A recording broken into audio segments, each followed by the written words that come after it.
Hello everyone and welcome to yet another episode of Dropkick. This, I know, once again, it's going to be a double episode, but you know what? You gotta go with it. This one is for Smackdown from the 3rd of June and Monday Night Raw from the 6th. Okay. Now let's start off with Smackdown. Let's see. Smackdown starts off with a match. We got Christian versus Mark Henry. I didn't like this match very much. It was kind of slow and not really all that memorable, really. But somehow Christian manages to pull off the victory with his kill switch, aka the Unprettier.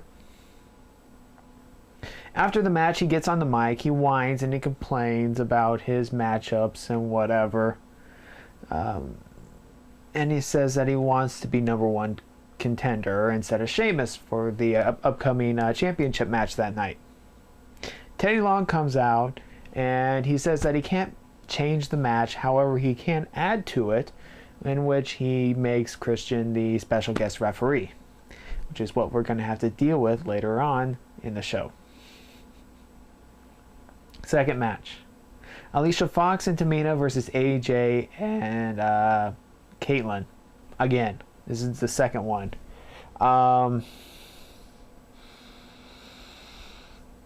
This match was better than last week by a lot. But of course that isn't saying much. Let's see. Tamina wins this time around, so heels get 2 victories in the second week in a row. Tamina wins with her Samoan drop, so you know. Yeah, Natalia's not doing very good on the whole manager thing. Really. Yeah, I'm not going to do that. Okay, Cody Rhodes comes out. He says that he didn't lose last week against Daniel Bryan, and he said that Daniel Bryan was a loser, and he's better than him. You know, it's your basic "I'm better than you" promo. Really.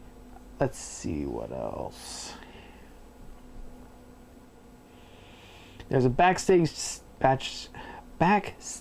segment with the Great Khali and Jinder Mahal. Nothing much to say about that, except for the fact that Jinder Mahal is going to be in action. So he takes on Yoshitatsu, which really is surprising because Yoshitatsu has not been on SmackDown in at least a few months. We get to see Jinder Mahal. He's alright, I guess. His finisher is a full Nelson Slam, which I personally like. The full Nelson Slam. Test did it sometimes, I think. Did he used to do that? I don't remember. But yeah. So it was a squash match, whatever. And introduction match. Let's see. 4th match. This is for the Intercontinental title. Wade Barrett versus Ezekiel Jackson. Wade Barrett pretty much quits halfway through the match, goes out of the ring, and there is a count out. Awesome. The Core run up, try to beat up on Jackson, and yeah, Jackson beats him up. I really enjoyed the match up until the finish, so it's one of those matches where you wish it could go longer, but the finish royally screws up everything. I kind of wanted to see a definite finish to this one. But of course, we're not going to see that until probably the next pay-per-view. Let's see. 5th match. Ted DiBiase versus Daniel Bryan. I like this match. This match was alright. In fact, any Daniel Bryan match is probably going to be a good match. Daniel Bryan wins with the label lock. It was like a counter into a counter into a counter into a counter sort of thing, which I really like. The chain counters.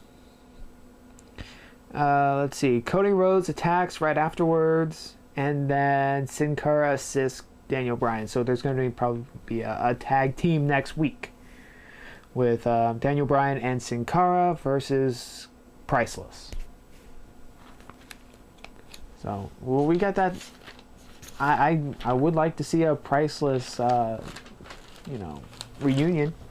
I guess it is already a reunion, but tagging together. I just wish they still had that the theme for that. That was pretty good. A pretty good theme. I like the second version better than the first. It was on the Voices CD, if you got that one. You know what I'm talking about. Main event time. Sheamus versus Randy Orton for the World Heavyweight Championship with Christian as a special guest referee. This match was okay. The most notable thing about it was the fact that Christian pretty much screwed Sheamus out of the title. Sheamus had Randy Orton beat with a bro kick, and Christian was going to go 1, 2, 3, stopped at 2, saying his hand hurt. RKO, finished, and then after a little bit of celebration, Christian knocks Randy Orton in the head with the title belt. So he's probably going to be a heel for this point forward, maybe. He's kind of tweening, really, but when you add into the fact that he's been complaining about his matchups recently, you kind of figure that he's heel. He's going to be a bad guy. So, anyways, that was SmackDown. It was okay. Not as good as last week. I really liked last week's show, but not this week. Okay, Monday Night Raw was a little bit interesting, sort of.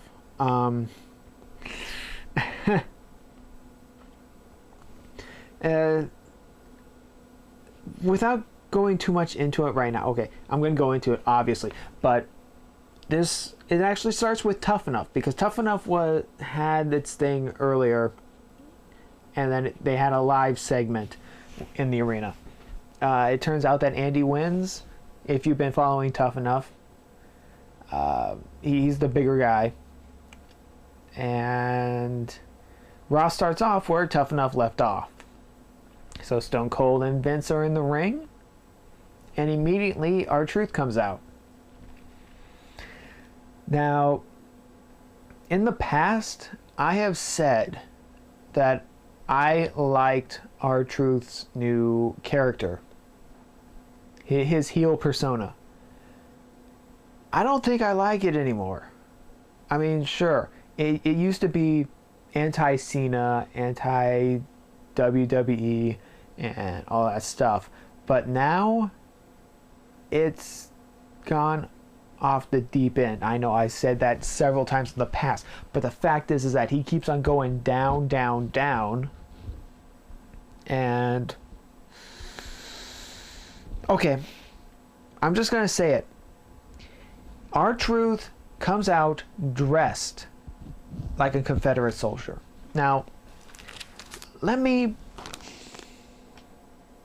think about that for a minute. Confederate soldier.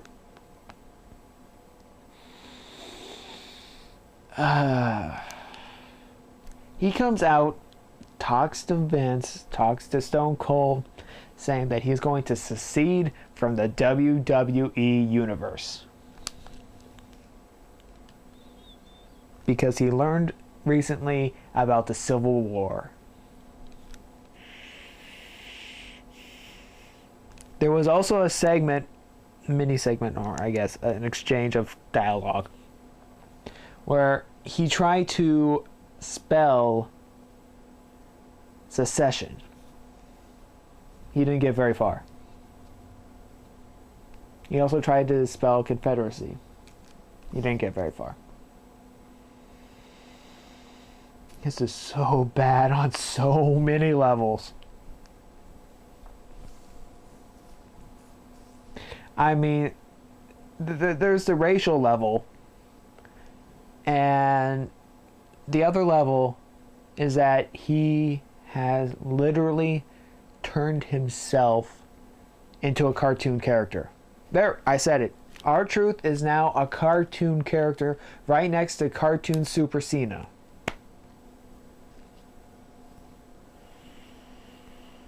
I don't know how much more I can take.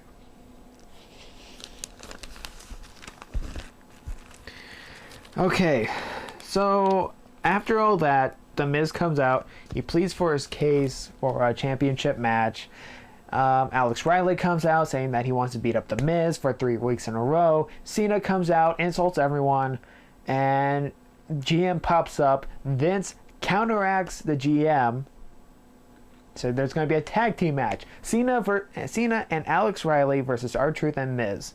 With special guest referee, once again, Stone Cold Steve Austin. There cannot be a single more... I can't even speak today. There cannot be a more one-sided match than this one. I'm serious. You got Super Cena and Miz's protege, former protege, versus The Miz and a cartoon character of R-Truth. And with Stone Cold as the guest ref. Right. First match of the night.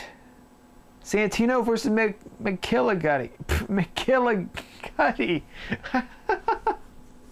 How long have I been doing this? And I've been pronouncing it right. I can't do it today.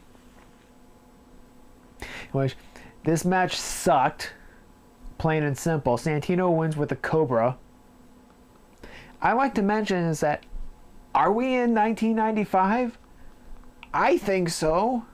If you look back on Classics on Demand or some old Raw tapes from 1995, it's pretty much like this again.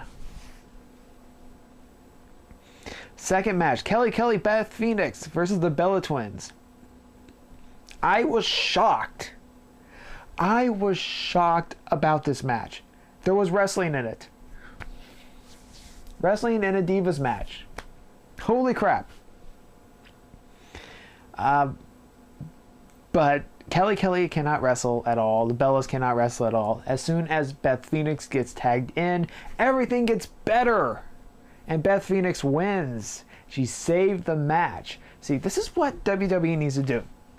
Push Beth Phoenix. That's all you need to do. Put Beth Phoenix and Natalya, Gail Kim, and who else? Sure, throw in Tamina. Sure, do that too. Have those 4 fight the Bellas in like a battle royale. Do that. Then at least somebody with talent can hold the title. There's a backstage segment with Booker T and Trish Stratus, and then Jack Swagger walks into him. He challenges Booker T to a match. Okay. Let's see. Third match of the night. Let's see. CM Punk versus Rey Mysterio. They're trying to book this as a revitalization of their previous series of matches, rivalry. Can't speak. Yes, I know. Shut up. This was your typical Rey Mysterio match, pretty much, with him winning. Rey Mysterio wins with a splash. Let's see what else. Anything else? Punk was okay, but you know, some Mysterio match. Okay, next week there's going to be a 3-hour All-Star Raw show. Okay. 3 hours. A 3-hour episode of Monday Night Raw to do an episode of Dropkick. I'll try not to do another double episode, because covering 5 hours of content, doesn't seem all that good. Okay, Alberto Del Rio comes out. He talks about running over the Big Show. He says it was an accident, even though last week he said it wasn't an accident. He says that bad things happen to bad people, so apparently Big Show's bad. And so, oh look, Big Show comes out. Oh wait, it's not Big Show. It's who it is. It's Ricardo Rodriguez from. It's the ring announcer for Alberto Del Rio. So he comes out and Big Show get up. He eats a sandwich with crutches and all that stuff. It was pretty bad. Fourth match. Zack Ryder versus Kofi Kingston. Squash match. Guess who wins? Skittles. Fifth match. Booker T versus Jack Swagger. I like this match a lot. It kind of reminded me of Kurt Angle versus Bob Backlund back in 2000, because they had a match on SmackDown while Kurt Angle was Eurocontinental champion at the time, because he had the European title and the Intercontinental title. Second person to do that, by the way. The first person was, of course, the name escapes me right now. The guy with the shaky head. I'm gonna get hell for that.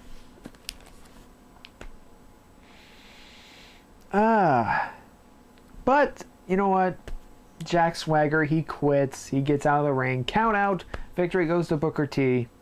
Evan Bourne comes out, ambushes Jack Swagger from behind, throws him into a ring. Scissor kick. Spinneroonies go around. What I want to say about this match, besides the obvious thing with Kurt Angle, was that, is Jack Swagger supposed to be the bad guy, the heel, this time? I don't think so. It seems like the worst that Jack Swagger has ever done in this entire mini storyline was the fact that he did victory laps after a win. That's all.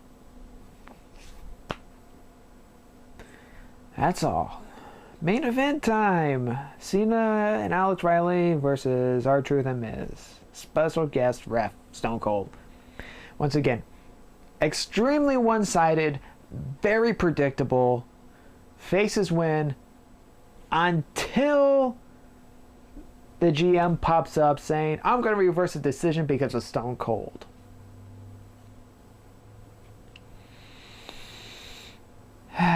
Okay, whatever. They pulled this off at WrestleMania. Whatever. The GM also says that Stone Cold's going to be guest GM for the 3-hour Raw. So that'll be interesting. This episode of Raw sucked. It was terrible. I mean, like, it wasn't the worst one ever, but it was still pretty bad. The matches didn't really go all that well. Faces pretty much swept the entire thing. Yeah. Super Cena cartoon character R-Truth. This is 1995. I gotta get a new calendar. I'll see you next time on Dropkick. I'm Double C.